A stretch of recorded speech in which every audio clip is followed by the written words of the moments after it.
आपण पाहत आहोत SN न्यूज मराठी। लाईक करा, शेअर करा, सबस्क्राईब करा व रहा आमच्या सोबत अपडेट।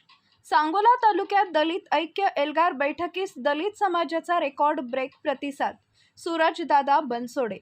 शुक्रवार दिनांक 4 ऑक्टोबर रोजी सांगोला भीमनगर येथील बौद्ध विहारामध्ये नगरसेवक व रिपब्लिकन पॅन्थर ऑफ इंडियाचे संस्थापक अध्यक्ष सूरजदादा बनसोडे यांच्या नेतृत्वाखाली व मार्गदर्शनपर सांगोला तालुका दलित ऐक्य बैठक वजा मेळावा घेण्यात आला। या बैठकीत दलित समाजाची लक्षवेधी व अभूतपूर्व उपस्थिती होती। या बैठकीस डॉक्टर मार्गदर्शन करताना सूरजदादा म्हणाले की ही बैठक डॉक्टर बाबासाहेब आंबेडकर यांना अभिप्राय असणारा दलित समाज एक संघ आणि एकत्रित असावा यासाठी आयोजित केली आहे।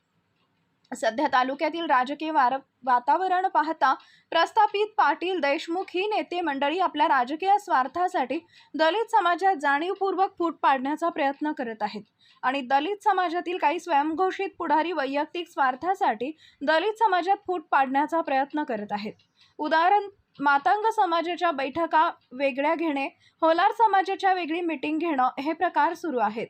हे स्वयंघोषित दलित नेते 5 वर्ष दलित समाजाच्या किंवा त्यांच्या स्वतःच्या समाजावर कुठे अन्याय अत्याचार झाला की कुठेही आंदोलन करताना दिसत नाही आणि निवडणुका आल्या की संघटना काढून मी माझ्या समाजाचा नेता आहे असं दाखवून पाटील देशमुख नेत्यांकडून काहीतरी चिरीमिरी मिळवण्याचा हेतून समाजकार्य दाखवण्याचा प्रयत्न करतात।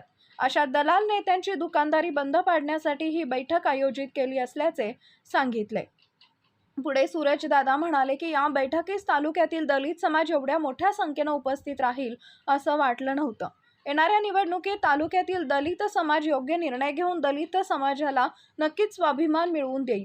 मी थोड्या वेळेत समाज बांधवांना भेटून काहींना फोनवर संपर्क साधला आणि तुम्ही एवढ्या मोठ्या संख्येने उपस्थित राहिल्याबद्दल सूरजदादा बनसोडे यांनी तालुक्यातील दलित बांधवांचे आभार मानले।